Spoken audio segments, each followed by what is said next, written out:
Jamaah muslimin muslimat hadirin hadirat rahimakumullah. Alhamdulillah, syukur kepada Allah Ta'ala masih lagi diberikan nikmat umur, nikmat usia, nikmat kesihatan, taufik dan hidayah daripada Allah. Maka dapat kita hadir ke rumah Allah pada pagi ini subuh berjamaah, dan pada pagi hari Jumaat penghulu segala hari ini sempena hari cuti umum, kita ambil sedikit ruang waktu, masa, kesempatan berada dalam taman-taman syurga, majlis ilmu Raudatul Jannah. Semoga mendapat rahmah dan barakah daripada Allah Subhanahu wa taala, insya-Allah. Pada tuan-tuan, pada pagi ini kita tengok sedikit lagi sambungan pengajian kitab Ihfazillah Yahfazuka. Jagalah Allah, jagalah hubungan dengan Allah, maka nescaya Allah akan menjaga kita dengan sebaik-baik penjagaan.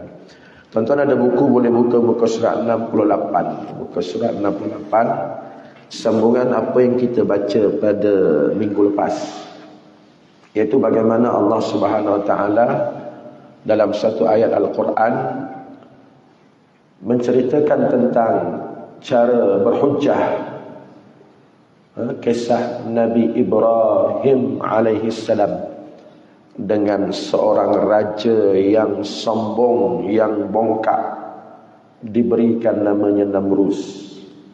Raja Namrus yang mana memerintah timur dan barat, menzalimi rakyatnya sendiri dan berhujah dengan Nabi Ibrahim. Itulah kita baca pada hari Sabtu.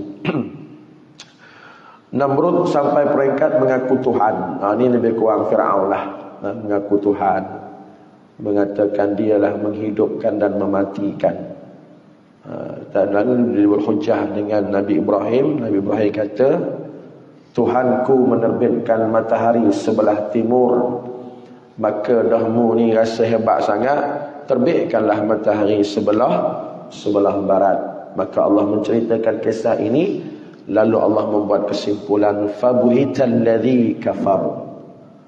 Fabuhital ladzi kafar, maka tercengang-cenganglah. Tak jawab apalah orang-orang yang kafir, mati hujjah. Itu kisah Namrud. Baik, muka surat 68, maksudnya bukankah hanya Allah Subhanahu Wa Taala sahaja yang menghidupkan tulang belulang itu kembali? Nak ceritanya, keyakinan akidah i'tiqad kita yang menghidupkan dan mematikan itu hanyalah Allah Subhanahu Wa Taala.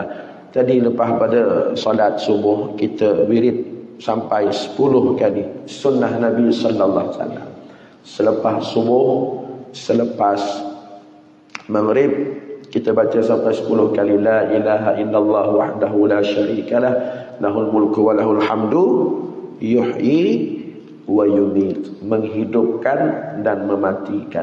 Bahkan nama Allah Ta'ala 99 Asmaul Husna, antaranya Al-Muhyi, Allah yang maha menghidupkan, dan Al-Mumit, Allah yang maha mematikan. Itu adalah sifat Allah Ta'ala.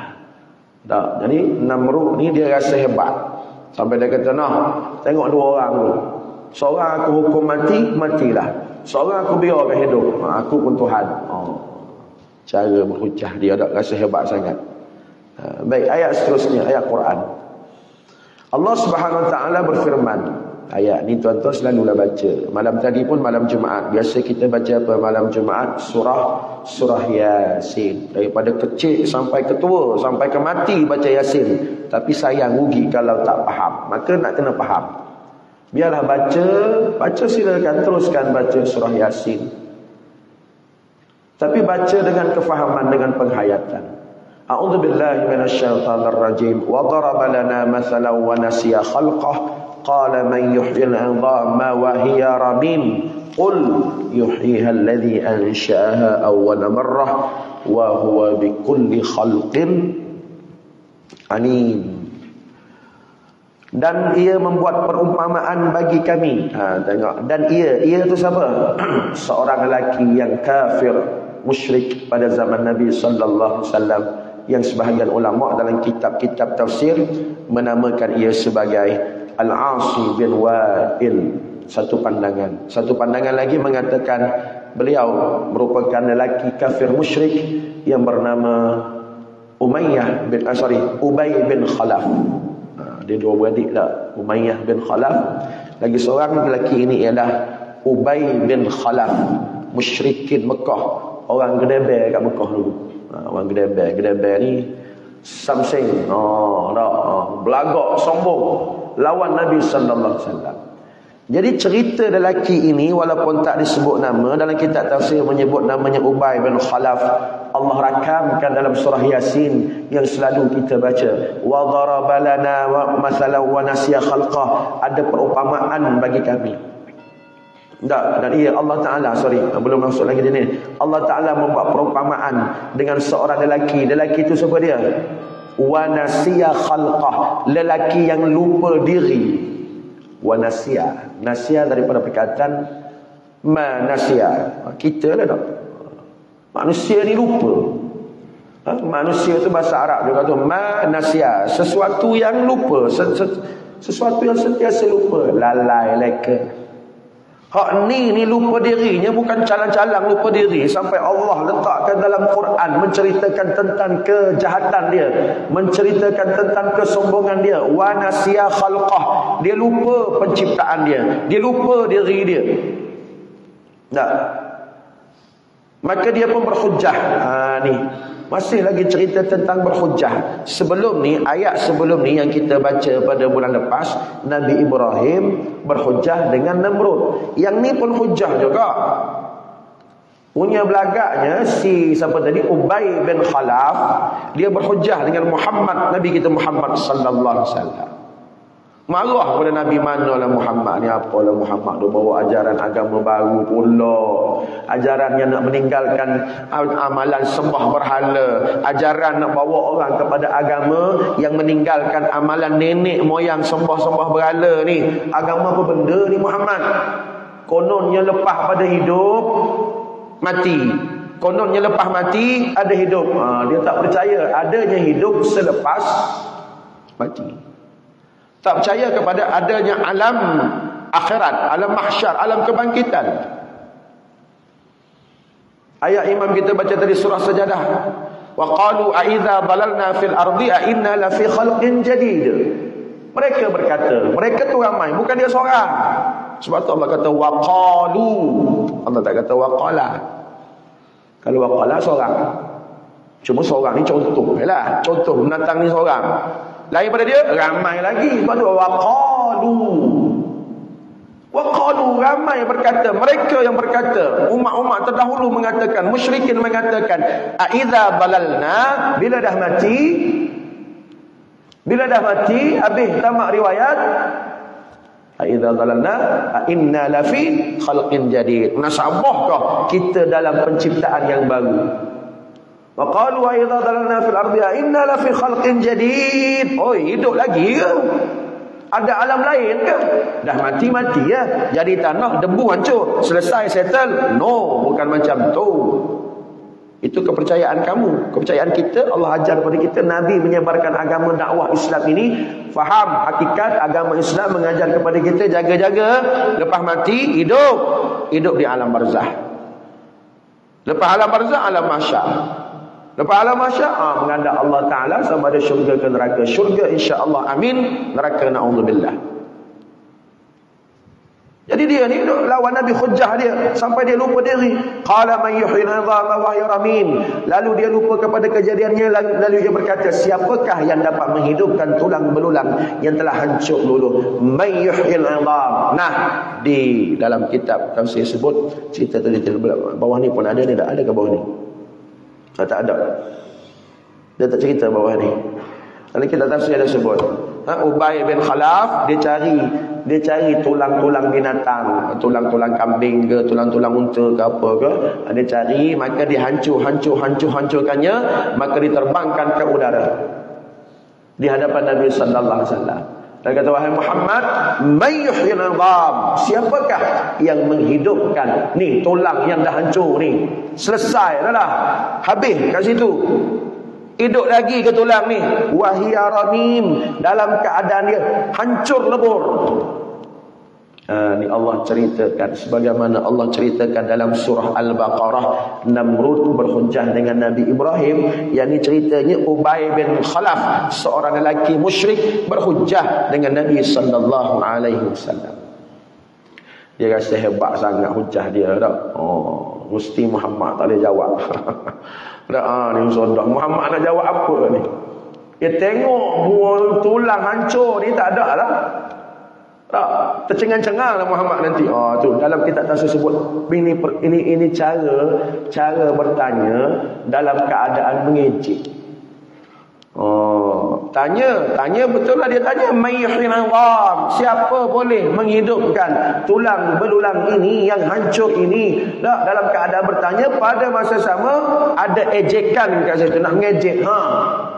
Ngejek ajaran Muhammad, kaguk Muhammad, mengejek Islam yang dibawa oleh Nabi sallallahu alaihi wasallam. Nah, maka Allah pun menurunkan wahyu cara nak jawab dia. Qul, katakanlah wahai Muhammad, katakanlah, jawablah. Jadi ayat ini juga ulama menjadikan dalil kepada apa kita kata boleh berhujah dalam perkara-perkara yang orang lain nak cabar agama kita. Tapi kena ada ilmu lah. Pada satu perkara, pada satu masalah, pada satu pandangan, pada satu kemusykilan, pada satu khilaf, pada satu perbezaan, maka bawa hujah masing-masing. Bawa hujah masing-masing, terutama dalam bab agama. Alhamdulillah Allah kurniakan kepada kita tokoh-tokoh yang tak pernah lekang setiap zaman. Dulu ada Syekh Almarhum Allah yarham Ahmad Didat. Sekarang anak murid dia pula Dr. Zakir Naik. Ni antara tokoh-tokoh debat. Mereka boleh berdebat. Semalam ke bila orang ahli politik di Pulau Pinang, Hindu pula. Hindu kalah, kena bayar saman. Kerana memfitnah Dr. Zakir Naik. Tak apalah, tu cerita lain. Ni cara berhujah dengan orang bukan Islam yang sengaja nak memprovokasi kita. Bukan kata kita nak lantak demo lah, nak hina Allah ke, hina Quran ke, hina Nabi Muhammad sallallahu alaihi wasallam ke, hina hukum wuduk ke, hina apa, hina sunnah Nabi ke, lantak demo lah, saya tak suruh layan. No, bukan macam tu. Ni macam mana nak layan orang kafir ni? Ada tak bila Ubay bin Khalaf bawa tulang, hancurkan, diterbangkan di depan Nabi sallallahu alaihi wasallam, lalu bertanya, Allah kata, wahai Muhammad, diam-diam mudahlah. Wahai Muhammad, tak usah layan. Macam tu. Dah Allah suruh jawab. Sebab ini kau hajar menatang kafir. Tu dia kena tegas. Kan Islam ni asyidda'u 'alal kuffar ruhama'u bainahum. Biar reti, biar faham, biar tahu beza. Ini dengan kafir bukan main berlembut lagi. Bila kita nak buat solidaritas, nak sebut berbelit lidah bagi-bagi ni. Solidariti. Cikgu-cikgu tahu saya, cikgu kawan-kawan pun saya pun ramai cikgu. Cikgu-cikgu pencen pun cikgu jugalah. Sibuk sekolah minggu lepas. Kami guru-guru kat sekolah sibuk minggu lepas. Sebab apa? Nak buat solidariti untuk Palestin. Menatang kafir ni marah pula. Itu tak boleh, ini tak boleh, itu tak boleh. Nak kena ada syarat, nak kena ada peraturan. Sibuk benar demo ni. Apa sakit hatinya? Alhamdulillah kat sekolah saya tak ada apa. Yang baik-baik lah. Sekolah saya ada Hindu, tak ada masalah. Cikgu-cikgu Hindu, cikgu-cikgu bukan Islam. Yang baik kita kata baik. Yang betul-betul zimmi, yang betul-betul hormat, dia faham. Sebab untuk bersolidariti dengan Palestin bukan syarat jadi Islam, jadi human je, jadi manusia je. Tapi dah jenis sakit hati ni. Itu tak boleh, ni tak boleh. Bawa senjata mainan tak boleh. Takut ke senjata hak beli dekat Eko RM2 je. Beli kat ekor RM2, takut kan jajan mainan. Kalau kita ni tak ada maruah, tak apa, betul kita kami tahu. Okey, baik. Kami tahu. Okey, tak boleh, tak boleh. Okey, beres. Ni tak boleh. Sebut Allahu Akbar, tak boleh Allahu Akbar. Takbir pun tak boleh. Tak boleh tayang video. Oh, dah mana maruah Islam? Sepatut jawablah. Ni Allah sebut dalam Quran ni. Nampak kau hajar sangat? Padahal agama yang dominan di Malaysia ni perkara 3 perlembagaan persekutuan, perkara 3 perlembagaan yang kamu pun jadi rakyat Malaysia mu kena hormat perkara 3 perlembagaan persekutuan. Apa dia? Islam adalah agama persekutuan. Islam yang dominan. Bukan agama-agama lain. Benda ni sensitif lah sikit. Rakam pun rakam. Aku betul apa? Rakam lah. Sebar lah. Nampak dah kuah hajar sangat. Kita pun mengalah. Ya, okey, beres. Tak boleh. Kena jawab. Kita bukan nak mengajar keganasan. Bukan soal teroris. Jihad lain. Teroris lain. Jangan disamakan jihad dengan teroris. Teroris makna pengganas. Jihad makna kesungguhan. Oh, kena bahaya tu pula. Jawab. Jangan dibiar. Udah apa pepatah Melayu tu, kaduk naik apa? Kaduk naik junjung lebih kurang tu lah. Allah rasa dia pula dominan. Rasa agama dia pula hak nak mengatasi agama kita. Al-Islamu ya'lu wa la yu'la alaih. Islam tinggi, tak ada lebih tinggi pada Islam. Jadi jenis macam ni kena jawab. Lah, kita plan, kita tahulah. Bukan nak mengajar keganasan. Anak-anak kita pun tahu siapa hak zalim. Budak darjah 1 tahu Palestin dengan Israel ni siapa hak jahat. Budak darjah 1 sekolah rendah pun tahu Palestin dengan Israel siapa hak zalim. Maka mempertahankan Islam, mempertahankan tanah air, mempertahankan maruah, mempertahankan bumi adalah kewajipan. Lepas tu kunut nazilah jangan nanti. Sekarang Imam tadi alhamdulillah teruskan kunut nazilah macam biasa selagi tak reda. Hampir sebulan dah ni. Sejak daripada 7 Oktober. Sejak 7 Oktober. Hari ni berapa dah? Hampir sebulan dah. Tidak ada apa-apa perkembangan yang mengatakan ianya reda. Tak reda. Tak duduk dom dam bom sana bom sini, pedih sana pedih sini, bunuh sana bunuh sini, darah sana darah sini, mati sana mati sini. Teruskan kunut nazilah. Moga-moga tak mampu apa cara lain nak pergi ke sana awak ida lah. Orang Islam mampu sila kan. Saya tak mampu. Habis-habis guna senjata mukmin. Ad-du'a silahul mukmin. Doa senjata orang beriman. Moga-moga Allah terimalah doa kita. Moga-moga jawapan kita ada jawapan depan Allah nanti. Jadi jadi macam ni kena jawab. Allah kata wahai Muhammad, Allah tak kata wahai Muhammad diam. Jangan jawab. Lantak dia lah. No, Allah tak ajar macam tu. Allah kata qul, jawab. Berhujjah. Nak lawan hak kafir ni. Yuhyiha alladhi ansha'aha awwala marrah. Jawab balik pada akidah. Jawablah wahai Muhammad, yuhyiha, yang menghidupkannya. Nya tu balik pada siapa? Nya tu balik pada Ubay bin Khalaf kafir musyrik ke? No. Nya tu balik kepada tulang. Qul, katakanlah yuhyiha, yang menghidupkannya. Tulang tu hancurlah setara mana pun, musnah binasalah setara mana pun, Allah boleh hidupkan semula. Alladhi ansha'aha awwal marrah, yang menghidupkannya ialah zat yang menjadikannya hak mula-mula dia jadi tu. Masa dia tulang kerah tu, masa dia berada pada unta, masa dia berada pada lembu, masa dia berada pada kambing, tak kisahlah, termasuk tulang kita juga, tulang manusia juga. Elok je tulang pak kerat dah. Melayu kata tulang pak kerat. Ansha'aha awwal marrah, belum jadi tulang, apa dia? Darah. Belum jadi darah, apa dia? Air mani. Belum jadi mani, apa dia? Sperm, benih-benih daripada cantum suami, isteri, ibu dan bapa. Itu balik pada asas. Belum pada tu tak ada. Kita ni bermula dengan tak ada. Bila Allah jadikan, barulah ada. Proses dia panjang lah tu, nak jadi ketulang tu. Lepas tu hancur lebur, nak menghidupkan semula. Allah kata, allazi ansyaha awwala marrah, yang menjadikannya peringkat awal, dialah Allah. Maka kesudahannya dia yang sama, zat yang sama, Tuhan yang samalah, yuhyiha, menghidupkan semula. Tok guru saya dalam bidang akidah, dia buat perumpamaan mudah ya.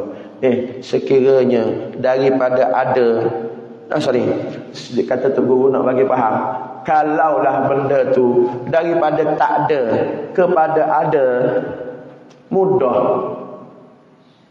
Nah, ini dia panggil ilmu mantik, ilmu logik. Daripada tak ada kepada ada, mudah bagi Allah. Maka kata Tok guru tu, daripada ada nak ada sekali lagi, ada nak adakan sekali lagi, lagilah mudah. Pakai ilmu mantik pun boleh. Kalau orang nak beriman dah, hidayah Allah Ta'ala, hidayah Allah, taufik Allah. Orang nak beriman ni, nak masuk Islam ni, pakai ilmu logik, pakai ilmu mantik. Tak. Allah buat kita ni daripada tak ada kepada ada. Mudah bagi Allah. Apatah lagi daripada ada dah ni di alam dunia. Alam dunia ada dah. Baik, nak ada sekali lagi di alam mahsyar, alam akhirat, lagilah mudah. Apa nak pelik Kacang lah. Orang Kelantan kata semesek. Semesek. Orang Perak faham tak? Semesek. Semesek ni kacang. Kun fayakun je pun. Tadi apa masalah nak beriman ini? Beria cari tulang, bangkai tulang, beria duk hancur-hancurkannya, beria dihempurkan depan Nabi sallallahu alaihi wasallam. Kononnya hebat sangatlah hujah tu. Jawabnya no, tak ada apa Muhammad. Jawab tu. Pakai akal lah. Daripada tak ada kepada ada pun oleh Allah boleh buat. Apatah lagi daripada ada kepada nak adakan lagi sekali. Wa huwa bikulli khalqin alim. Dan Allah tutup ayat ini dengan kesimpulan satu mesej akidah yang amat-amat jelas, iaitu wa huwa, dialah Allah, dialah Tuhan, bikulli khalqin, dengan semua makhluk. Khalqin makna makhluk. Baca elok-elok, jangan baca khuluq. Dia dalam bahasa Arab ni dekat-dekat khuluq. Kalau bagi depan khuluq makna akhlak. Wa innaka la'ala khuluqin. Itu surah apa tu? Itu ayat surah Al-Qalam kalau tak silap saya, dalam surah Al-Qalam. Wa innaka, engkau Muhammad, sesungguhnya engkau Muhammad, ala khuluqin, berada di atas akhlak yang mulia. Itu akhlak bagi depan, khuluqin. Wa innaka la'ala khuluqin 'azim. Engkau Muhammad berada di atas akhlak yang mulia. Yang ni bukan bagi depan ya, bagi atas. Beza sikit je tapi maknanya lain. Khalqin makna makhluk, penciptaan. Penciptaan Allah, kita, binatang, tumbuh-tumbuhan, alam, langit, bumi, semua planet, semua galaksi ni, semua selain Allah adalah makhluk. Ada tak benda bukan makhluk? Ada. Bukan benda lah. Kan benda kan salah faham pula. Ada tak yang bukan makhluk? Ya, ada. Siapa dia? Allah Ta'ala. Lain daripada Allah, semua makhluk, semua khalqin. Jadi Allah nak bagi tahu apa dia? Aku ni, Allah Ta'ala ni, dengan semua makhluk alim. Tu nama Allah tu. Alim, bukan alim. Kalau alim apa? Ulama lah. Tapi orang Melayu kadang-kadang tak ulama pun alim tak. Kita orang Melayu ni kadang-kadang pakai kopiah putih, jubah, jalan tunduk, alim dia. Tu bahasa Melayu. Padahal ilmu tak ada apa pun, setakat pakai jubah, pakai kopiah je pun dah alim dia, jalan tunduk dah. Bahkan ada peribahasa alim-alim kucing pula dah. Tu bahasa Melayu. Tapi bahasa Arab, alim, ulama Maksudnya ulama, seorang alim Imam Syafi'i, seorang yang alim Imam Bukhari. Alim seorang, kalau ramai ulama. Bukan alim, bukan setakat alim. Allah Ta'ala ni alim. Panjang pendek tu penting. Di bahasa Arab ni panjang pendek beza. Kalau ulama alim, ini bukan ulama. Allah Ta'ala alim. Pendek, lim tu panjang. Tak. Tu pendek, lim tu panjang. Allah Ta'ala, nama Allah, sifat Allah, maha mengetahui segala-galanya. Kalau ulama alim, tu panjang, lim tu pendek. Kalau alim, dua-dua panjang. Apa? Wallahu a'lam, awak pun tak tahu. tak ada perkataan tu gamak dia dak. Alim tak ada. Kataan tu tak ada. Yang ada sama ada alim, panjang alim itu ulama, yang ni nama Allah. Tapi kadang-kadang Allah guna juga alim, tapi kena ada perkataan selepas dia tu masalah bahasa lah. Tapi nak ceritanya nama Allah 99, salah satunya Al-Alim, maha mengetahui segala-galanya. Tak ada benda Allah tak tahu. Makhluk dia buat kan? Semua makhluk ni Allah buat. Maka Allah mengetahui segala perkara yang berkaitan dengan makhluk. Nah, kita apa tak tahu. Tak tengok tu kipeh tu buat daripada apa tu, bila tarikh belinya, kat kilangnya berapa yang bulangnya, harganya berapa, awak saya tak tahu. Yang saya tahu kipeh bermusim pusing tu je.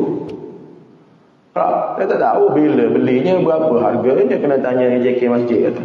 Kilangnya kat mana, dia buat daripada apa, besi ke plastik ke, tak tahu. Semua benda tak tahu. Tapi Allah Ta'ala semua dia tahu. Baik, baca bawah tu. Siapakah yang melahirkan bayi yang keluar daripada perut ibunya sambil menangis? Sang bayi itu sama sekali tidak mengetahui dan tidak memahami sesuatu apapun. Lalu dia, Allah memberikan petunjuk kepadanya, memberikan penglihatan, menghidupkan, memberikan makan dan minum kepadanya. Ada cerita. Itulah Allah, sifat Allah yang yuhyi wa yumit. Allah Ta'ala ni dia yuhyi wa yumit. Sebahagian ulama mengatakan perkataan yang Allah guna ansya'a. Ansya'a ni makna bukan setakat menjadikan, bahkan dia dia buat satu benda tu, bahkan ada dia panggil apa, orang putih panggil apa, continuity. Continuity ni kesinambungan. Bukan kata buat lantak mula aku dah buat dia biar. Allah kan macam tu? No. Kita kadang-kadang ada benda kalau kita buat kita biar tak. Buat kerja dia lah. Dia panggil job specification kalau orang bekerja dalam manajemen, dalam ilmu manajemen. Dalam ilmu manajemen, ilmu pengurusan, dia panggil job specification, spesifikasi kerja. Ni bagi aku. Ni bagi aku. Settle bagi aku, aku lain. Mu lah pula. Tak, aku buat dah. Macam cikgu, saya guru agama. Okey, ada ujian apa ni? Ujian Quran. Nak semak apa? Nak semak semayang. Okey, beres. Baca Fatihah. Okey, beres. Baca apa nama ni? Tahiyat. Beres. Rukun dia apa? Baca, tengok. Solat, literasi, Iqra 1, beres. Okey. Bahagian kita bila nak uji bab muzik, minta maaf lah, bukan kita dah. Mu lah pula muziknya. Aku mana reti nyanyi-nyanyi muzik ni. Dia panggil job specification. Settle, alah, tak. Baik. Allah Ta'ala bukan macam tu. Dia kata ansya'a, menjadikan, menghidupkan. Lepas tu, bagi nyawa, bagi makan, membesar, bagi telinga, bagi pendengaran, bagi sihat, muda, diberinya nikmat muda, diberinya nikmat zaman gagah remaja, diberinya zaman tua. Lepas tu mematikan, mendatangkan pula malaikat munkar nakir, maha menghidupkan. Panjang cerita itulah ansya'a. Tengok dia cuba tu dah. Daripada apa pun tak tahu nangis je. Tak tahu nangis. Lepas tu maka dia pun membesar, ansya'a, memberikan petunjuk kepadanya. Ada petunjuk dah. Minum susu ibu tu, nangis lapar. Lapar. Cara nak bagi tahu lapar macam mana? Budak tak boleh cakap lagi. Maka caranya menangis. Cara menangis tu dia panggil apa tu? Dia panggil ilham, petunjuk. Tak. Baik, bila lapar, maka ibu dia pun datanglah, bagi susu ibu. Cara nak isap susu tu, cara nak telan tu. Siapa dia? Bila masa dia sekolah kan? Bukan kata nak kena masuk sekolah dulu ni. Baby ni kena masuk sekolah dulu. Baru dia tahu cara nak isap susu, cara nak telan. Tak payah. Dia tahulah. Tak. Mana datang pengetahuan dia tu? Senyap. Tahu pula senyap. Dah kenyang senyap lah. Tahu pula senyap. Mana datang tahu senyap tu? Itulah ansyaha. Subhanallah.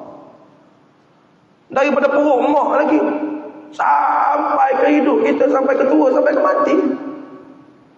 Itulah Allah Ta'ala. Jadi budi jasa Allah, kalau nak kira, wa in ta'uddu ni'matallah la tuhsuha, tak terkiranya.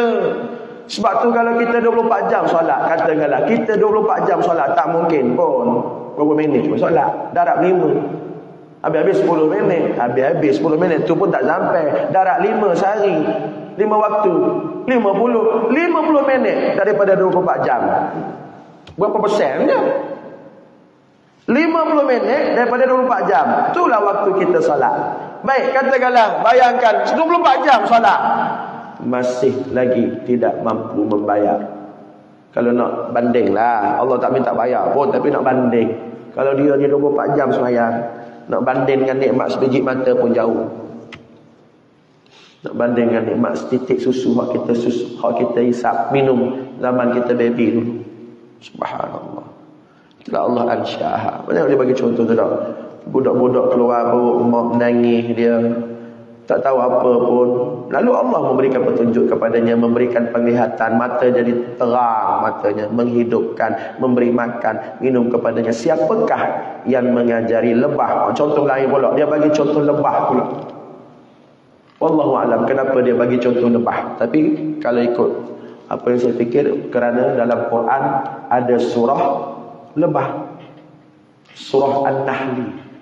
Mungkin boleh jadi dia nak bagi contoh ni, dia tengok surah apa dalam Al-Quran. Ada surah An-Nahli. Apa makna An-Nahli? Lebah.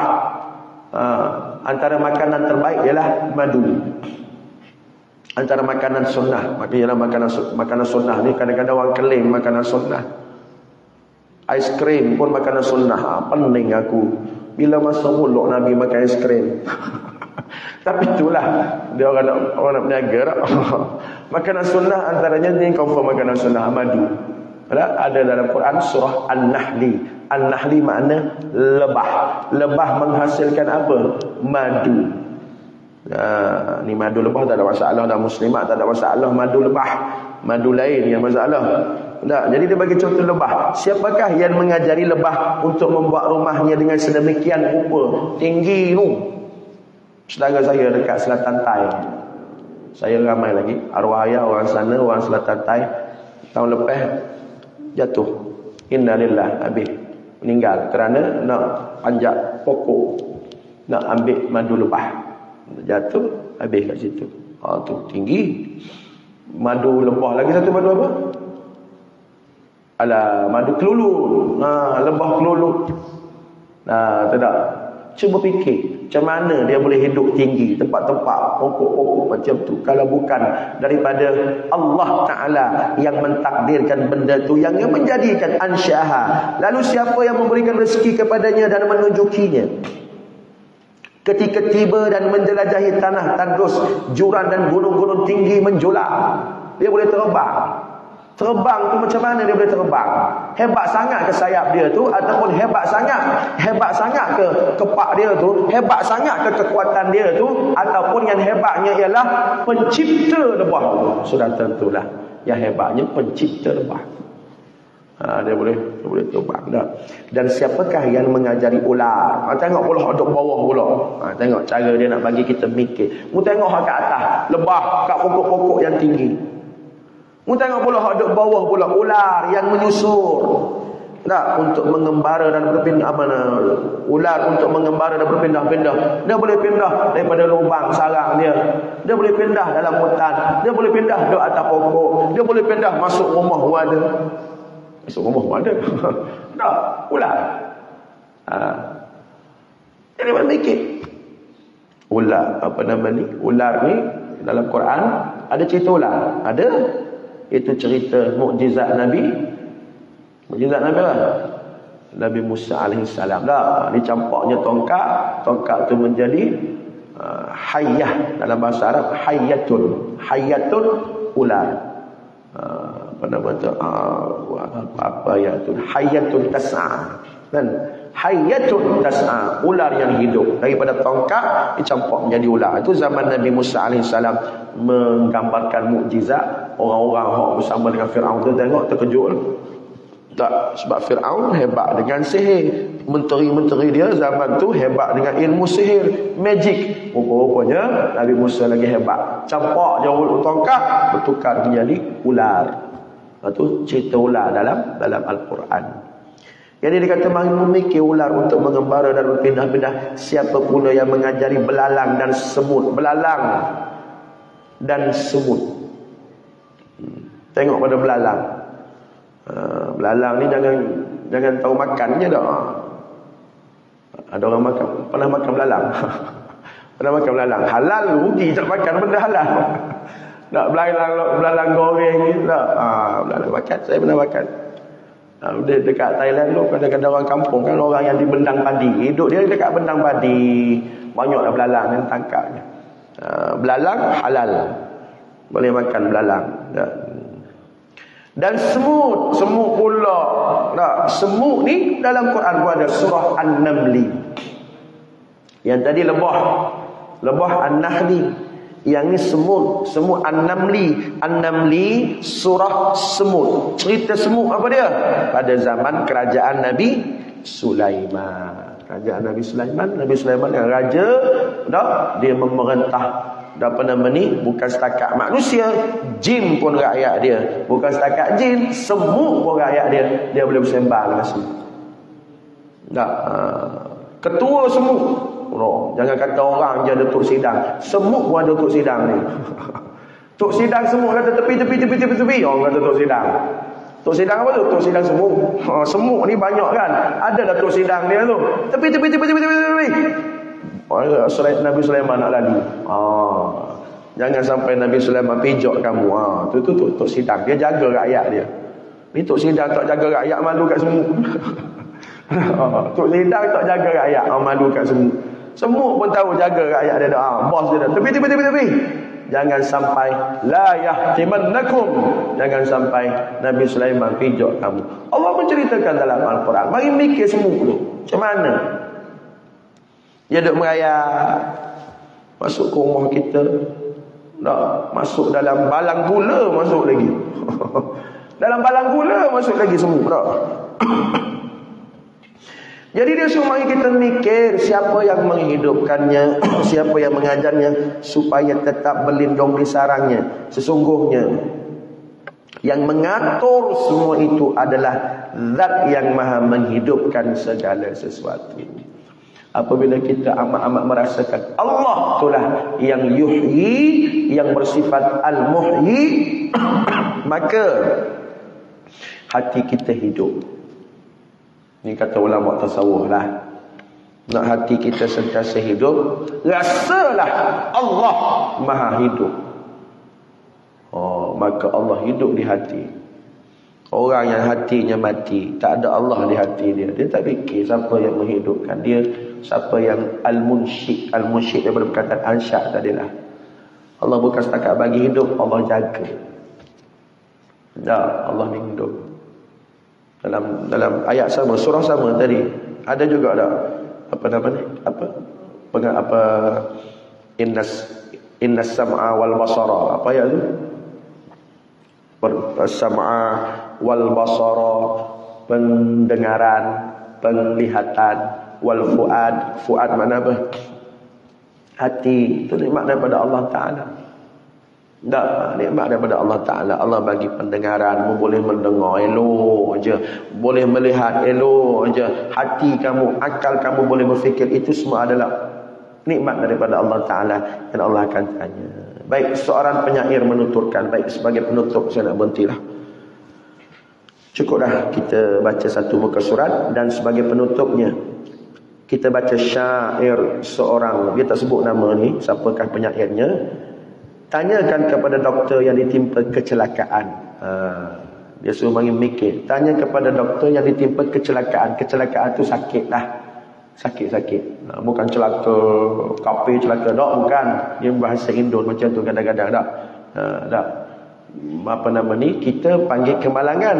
Accident. Orang putih accident. Kita kemalangan. Kalau Indonesia, kecelakaan jalan raya. Celaka di sini bukan celaka laknatullah, bukan. Celaka makna sakit. Tanyakan kepada doktor yang ditimpa sakit. Sebelah ni je hospital. Ramai doktor kat hospital. Kamu doktor tak sakit. Bukan setakat sakit, mati pun ada doktor. Wahai doktor yang tahu tentang kedoktoran. Ya tabib, bahasa Arab kita Arab. Ya tabib. Dalam kitab Arab, ya tabib, wahai tabib. Doktor. Tabib tu bahasa Arab. Dah jadi bahasa Melayu kamu dah. Tabib juga. Tabib itu tabib juga. Ya tabib, wahai doktor, yang kamu tahu tentang ilmu kedoktoran, ilmu perubatan. Siapakah yang mencelakakanmu? Siapa yang menjadi kamu sakit dalam keadaanmu, doktor? Tak. Maknanya logik akal. Kalau fikir mudah-mudah, doktor, tak sakit. Dia tahu cara berubat sakit tu, ubat ni. Sakit ni, ubat ni. Tak, cara merawat. Tak sakit tak sakit ke? Baca syair ni. Siapa yang mendatangkan ketika kamu sakit? Mari juga penyakit. Jangan tak tahu doktor pun ada 3 serangkai. Tak payah heran. Dia nak rawat orang, tiba-tiba Allah uji dia. Dengan dia 3 serangkai. 3 serangkai tahu tak? Cemani, jantung, lagi satu apa? Darah tinggi. Bukan kata, oi doktor, takkan 3 serangkai kot. Dia tak kira siapa Allah nak uji ni tak? Tanyakan kepada hak sakit tu, doktor sekalipun. Tak, kepada hak sakit, siapa hak mendatangkan penyakit? Maka sudah tentulah Allah Ta'ala, sebab dia yang menghidupkan. Dan dia memberikan ujian-ujian. Alladzi khalaqal mauta wal hayata liyabluwakum ayyukum ahsanu amala. Sakit itu datang daripada Allah. Maksud dia kata ayat tadi wa huwa bikulli khalqin alim. Dia mengetahui segala-galanya. Makhluk yang diuji semua dia di atas kekuasaan Allah Ta'ala. Tanya pun kepada yang sakit, yang selamat dan sembuh. Setelah semua bentuk pengubatan tidak mampu menolongnya, siapakah yang menyembuhkannya? Kadang-kadang ada, ini pengalaman lah, pergi jumpa doktor, buat rawatan moden, dah operate dah, itu ini, tak mau juga. Lepas tu dia pun jumpalah alternatif, rawatan alternatif. Itu rawatan. Ini pun jadi isu pula. Kalau kita kata rawatan tu rawatan Islam, okey, rawat cara Islam, Syifa ke, Darussalam ke, apa nama tak kisahlah. Dia jadi isu. Adakah hospital tu tak Islam? Jadi isu tu. Kecil hati kawan-kawan kita doktor. Saya ramai kawan doktor kat hospital. Tak. Oh, mana rawatan? Rawatan cara Islam. Habis tu aku ni merawat ni cara Hindu ke? Marah dia. Sebab tu perkataan kena jaga juga dah. Rawatan alternatif. Pilihan lain. Rawatan tradisional. Alternatif. Jangan kita kata, ya betul ilmu moden boleh, rawatan moden. Yalah kita tak kata rawatan tu kafir, tapi kalau ada rawatan Islam, tak. Kawan-kawan kita, oh selama ni hospital tak Islam. Pergi hospital tak Islam ke? Pergi klinik tak Islam ke? Makan ubat moden tak Islam ke? Kalau macam tu, naik kereta pun tak Islam. Naik unta baru Islam. Jenuh. Dah itu moden. Cara Ibn Sina. Ramai saintis Islam, doktor Islam, Ibn Sina. yang mereka menguasai ilmu-ilmu perubatan. Tapi kita tak nafilah ada alternatifnya.